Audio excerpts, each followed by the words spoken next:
लूका रचित सुसमाचार 9वां अध्याय। फिर उसने 12 को बुलाकर उन्हें सब दुष्ट आत्माओं और बीमारियों को दूर करने की सामर्थ और अधिकार दिया, और उन्हें परमेश्वर के राज्य का प्रचार करने और बीमारों को अच्छा करने के लिए भेजा। और उसने उनसे कहा, मार्ग के लिए कुछ न लेना, न तो लाठी, न झोली, न रोटी, न रुपये, और न 2 कुर्ते।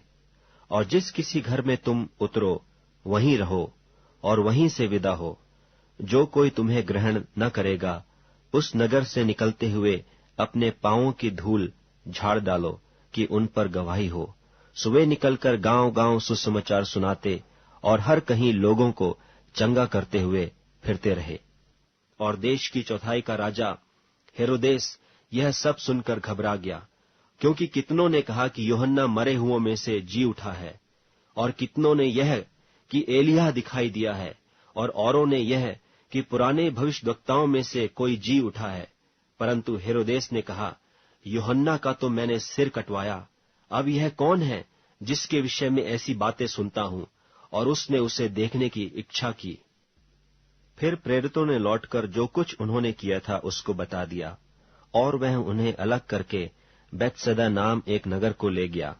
यह जानकर भीड़ उसके पीछे हो ली, और वह आनंद के साथ उनसे मिला और उनसे परमेश्वर के राज्य की बातें करने लगा, और जो चंगे होना चाहते थे उन्हें चंगा किया।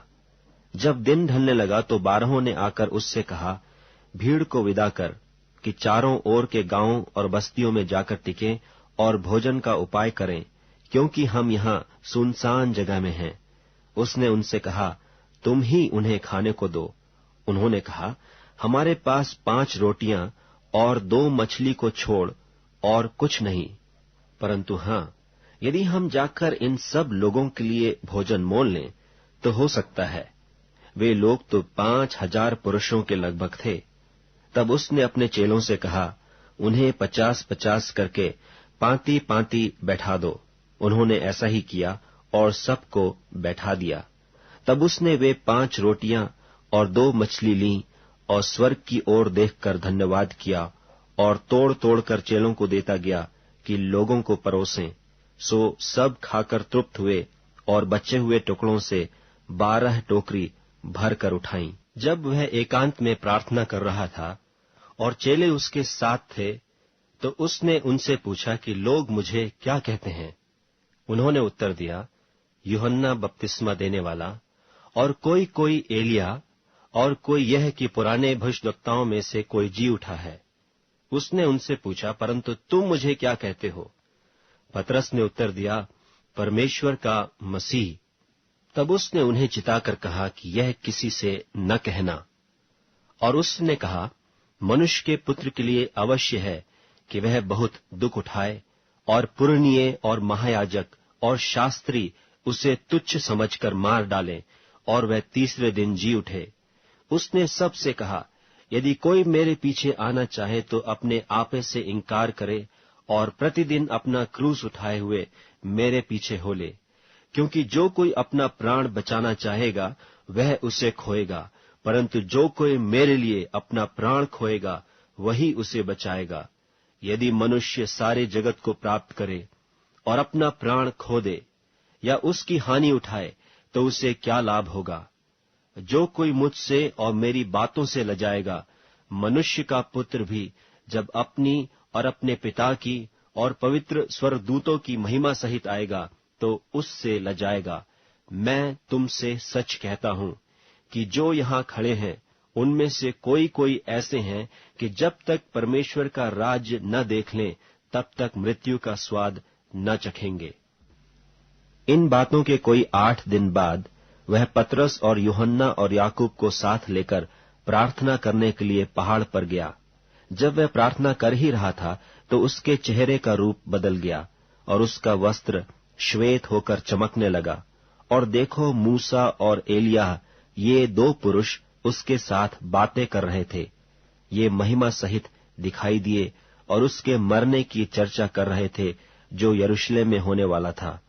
पतरस और उसके साथी नींद से भरे थे, और जब अच्छी तरह सचेत हुए तो उसकी महिमा और उन 2 पुरुषों को जो उसके साथ खड़े थे देखा। जब वे उसके पास से जाने लगे तो पतरस ने यीशु से कहा, हे स्वामी, हमारा यहाँ रहना भला है, सो हम 3 मंडप बनाएं, एक तेरे लिए, एक मूसा के लिए और एक एलिय्याह के लिए। वह जानता न था कि क्या कह रहा है। वह यह कह ही रहा था कि एक बादल ने आकर उन्हें छा लिया, और जब वे उस बादल से घिरने लगे तो डर गए। और उस बादल में से यह शब्द निकला कि यह मेरा पुत्र और मेरा चुना हुआ है, इसकी सुनो। यह शब्द होते ही यीशु अकेला पाया गया और वे चुप रहे, और जो कुछ देखा था उसकी कोई बात उन दिनों में किसी से न कही। और दूसरे दिन जब वे पहाड़ से उतरे तो एक बड़ी भीड़ उससे आ मिली, और देखो, भीड़ में से एक मनुष्य ने चिल्लाकर कहा, हे गुरु, मैं तुझसे विनती करता हूं कि मेरे पुत्र पर कृपा दृष्टि कर, क्योंकि वह मेरा इकलौता है। और देख, एक दुष्ट आत्मा उसे पकड़ता है, और वह एकाएक चिल्ला उठता है, और वह उसे ऐसा मरोड़ता है कि वह मुंह में फेन भर लाता है, और उसे कुचल कर कठिनाई से छोड़ता है। और मैंने तेरे चेलों से विनती की कि उसे निकालें, परंतु वे न निकाल सके। यीशु ने उत्तर दिया, हे अविश्वासी और हठीले लोगों, मैं कब तक तुम्हारे साथ रहूंगा और तुम्हारी सहूंगा? अपने पुत्र को यहां ले आ। वह आ ही रहा था कि दुष्टात्मा ने उसे पटक कर मरोड़ा, परंतु यीशु ने अशुद्ध आत्मा को डांटा और लड़के को अच्छा करके उसके पिता को सौंप दिया। तब सब लोग परमेश्वर के महासामर्थ्य से चकित हुए। परंतु जब सब लोग उन सब कामों से जो वह करता था अचंभा कर रहे थे, तो उसने अपने चेलों से कहा, ये बातें तुम्हारे कानों में पड़ी रहें, क्योंकि मनुष्य का पुत्र मनुष्यों के हाथ में पकड़वाया जाने को है। परंतु वे इस बात को न समझते थे, और यह उनसे छिपी रही कि वे उससे जानने न पाएं, और वे इस बात के विषय में उससे पूछने से डरते थे। फिर उनमें यह विवाद होने लगा कि हम में से बड़ा कौन है। पर यीशु ने उनके मन का विचार जान लिया, और एक बालक को लेकर अपने पास खड़ा किया, और उनसे कहा, जो कोई मेरे नाम से इस बालक को ग्रहण करता है, वह मुझे ग्रहण करता है, और जो कोई मुझे ग्रहण करता है, वह मेरे भेजने वाले को ग्रहण करता है। क्योंकि जो तुम में सबसे छोटे से छोटा है, वही बड़ा है। तब यूहन्ना ने कहा, हे स्वामी, हमने एक मनुष्य को तेरे नाम से दुष्ट आत्माओं को निकालते देखा, और हमने उसे मना किया, क्योंकि वह हमारे साथ होकर तेरे पीछे नहीं हो लेता। यीशु ने उससे कहा, उसे मना मत करो, क्योंकि जो तुम्हारे विरोध में नहीं, वह तुम्हारी ओर है। जब उसके ऊपर उठाए जाने के दिन पूरे होने पर थे, तो उसने यरूशलेम को जाने का विचार दृढ़ किया, और उसने अपने आगे दूत भेजे। वे सामरिया के एक गांव में गए कि उसके लिए जगह तैयार करें, परंतु उन लोगों ने उसे उतरने न दिया, क्योंकि वह यरूशलेम को जा रहा था। यह देखकर उसके चेले याकूब और यूहन्ना ने कहा, हे प्रभु, क्या तू चाहता है कि हम आज्ञा दें कि आकाश से आग गिरकर उन्हें भस्म कर दे? परंतु उसने फिरकर उन्हें डांटा और कहा, तुम नहीं जानते कि तुम कैसी आत्मा के हो, क्योंकि मनुष्य का पुत्र लोगों के प्राणों को नाश करने नहीं, वरन बचाने के लिए आया है। और वे किसी और गांव में चले गए। जब वे मार्ग में चले जाते थे, तो किसी ने उससे कहा, जहां जहां तू जाएगा, मैं तेरे पीछे हो लूंगा। यीशु ने उससे कहा, लोमड़ियों के भट्ट और आकाश के पक्षियों के बसेरे होते हैं, पर मनुष्य के पुत्र को सिर धरने की भी जगह नहीं।